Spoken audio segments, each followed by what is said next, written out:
Hello everyone, welcome to my recipe. Chole की recipe देखने के बाद आप लोगों की डिमांड पर आज हम लेकर आए हैं इंस्टेंट भटूरे बनाने की सबसे सरल और सबसे सटीक रेसिपी।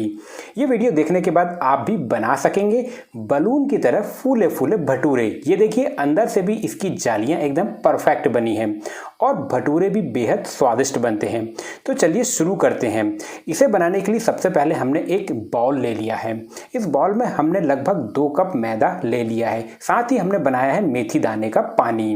हमने 1 चम्मच मेथी दाना आधा कप गुनगुने पानी में डाल दिया है ताकि इसका पानी बन सके, क्योंकि आटे के फर्मेंटेशन में ये हेल्प करता है और स्वाद भी बहुत अच्छा ही देता है। अब इसके बाद हमने स्वाद अनुसार इसमें नमक डाल दिया है और लगभग आधा चम्मच इसमें बेकिंग सोडा डाल देना है। अगर बेकिंग सोडा आपके पास नहीं है तो आप इनो का प्रयोग भी कर सकते हैं। इसके बाद आपको इसमें मिला देना है 1 चम्मच देसी घी और साथ ही आपको ये सारी चीज़ें मिक्स करते जाना है। और जब ये अच्छे से मिक्स हो जाए तो आपको डालना है 1 चम्मच शुगर और उसके बाद 2 चम्मच सूजी, ताकि हमारे जो भटूरे हैं वो फूले फूले बने और बाद में भी फूले ही रहें। तो इस तरह से ये सारी चीज़ें मिलाने के बाद आप बहुत अच्छे से हाथों से मसल कर इस आटे को तैयार करेंगे और सारी चीज़ें मिला लेंगे। अब इसके बाद हमने लगभग 1/4 कप इसमें दही डाल दिया है। दही खट्टा या नॉर्मल कोई भी हो सकता है। जितना खट्टा दही होगा उतना अच्छा असर इसमें आता है। सारी चीज़ें मिक्स हो जाएं तो आपको इसमें डालना है मेथी दाना का पानी, जो हमने पहले से ही बना के रख लिया था। तो इस तरह आप देखेंगे कि वीडियो आप देखते जाइए और आपको पता चलते जाएगा, स्टेप बाय स्टेप प्रोसेस आप जान जाएंगे कि आपको कैसे करना है। अब इसमें आप डाल देंगे मेथी दाने का पानी। थोड़ा थोड़ा करके आप पानी मिक्स करते जाएंगे। मेथी दाने इसमें नहीं डालना है, सिर्फ हमें गुनगुना पानी का ही उपयोग करना है। अगर ये पानी कम पड़ता जाए तो आपको अलग से भी गुनगुना पानी ही इस्तेमाल करना है। ठंडा पानी बिल्कुल भी आप इसमें ना मिलाएं। तो इस तरह से आपको एकदम सॉफ्ट डो तैयार करना है। ध्यान आपको यहाँ पे रखना है कि हमारा जो डो है एकदम टाइट ना हो, एकदम रोटी की तरह हम जो सॉफ्ट डो तैयार करते हैं वैसे ही बनाना है और तब तक मसलते रहना है जब तक इन हाथों में और जो हमारे बर्तन में आटा चिपका हुआ है, मैदा चिपका हुआ है, ये निकल ना जाए। तो इसको आप जितना मसलेंगे, जितना देर तक आप इसे गूँथेंगे, उतना ही ये सॉफ्ट बनते चला जाएगा। क्योंकि हमें इंस्टेंट भटूरे बनाना है तो बहुत ज़्यादा समय भी हमारे पास नहीं है, इसलिए हम इसे फटाफट तैयार कर लेते हैं। तो ये देखिए, हमने एकदम इसे रगड़ कर और स्ट्रेच कर करके इसे एकदम सॉफ्टली बना लिया है, क्योंकि हमें इसे बाद में थोड़ी देर के लिए रखना भी है। तो ये चिपके ना बिल्कुल भी हाथों में और हमारे किसी बर्तन में। तो आप देखेंगे कि ये हमारा सॉफ्ट डो बनकर यहाँ पर एकदम तैयार है।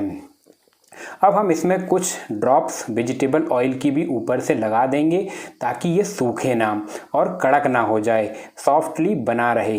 इसलिए हमने इसमें ऑयल अप्लाई कर दिया है और लगभग 10 से 15 मिनट के लिए हम इसे रेस्ट करने के लिए छोड़ देंगे ताकि इसमें और भी अच्छी सॉफ्टनेस आ जाए। अगर आपको और भी अच्छा रिजल्ट चाहिए तो आप लगभग इसे आधे घंटे के लिए छोड़ सकते हैं ताकि और अच्छे से रेडी हो जाए। तो ये देखिए, बिल्कुल रोटी बनाते हैं उसी तरह ये आटा हमारा यहाँ पर तैयार हो गया है, एकदम सॉफ्ट हो गया है। तो थोड़ी देर हम और इसे हाथों से मसल कर अच्छे से रेडी कर लेंगे। जैसे हम घरों में रोटियाँ बनाते हैं और पूड़ियाँ बनाते हैं, उसी तरह से ही अब आगे की प्रोसेस चलेगी। सबसे इम्पॉर्टेंट पार्ट हमने यहाँ पर कंप्लीट कर लिया है।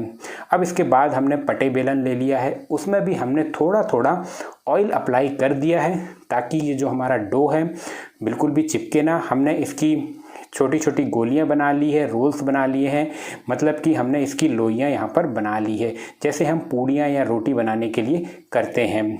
तो अब आपको इसकी छोटी छोटी पूड़ियाँ बेलते जानी हैं। इससे कुछ फ़र्क नहीं पड़ेगा कि आप इसे गोल बनाते हैं या किस शेप में बनाते हैं।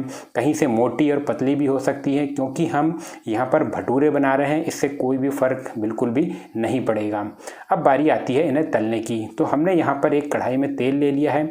ध्यान आपको यहाँ पर ये रखना है कि ये तेल बहुत अधिक तेज कड़क गर्म होना चाहिए। एकदम गर्म तेल में ही आपको इसे डालना है और सावधानी बिल्कुल रखनी है क्योंकि तेल बहुत गर्म है। तो ये देखिए, ये पहला भटूरा हमारे यहाँ पर बन बनकर तैयार है। चम्मच की सहायता से दबाकर आप इसे फुला लेंगे। इसके बाद ये फूला ही रहेगा, बिल्कुल भी पिचकेगा नहीं। तो देखिए कितना सुनहरा ये लग रहा है, बहुत ही अच्छा ये इसका लुक आया है। इसी तरह से हमने दूसरा भटूरा भी तेल में डाल दिया है। इसको भी चम्मच की सहायता से प्रेस करके हमने इसे फुला लिया है।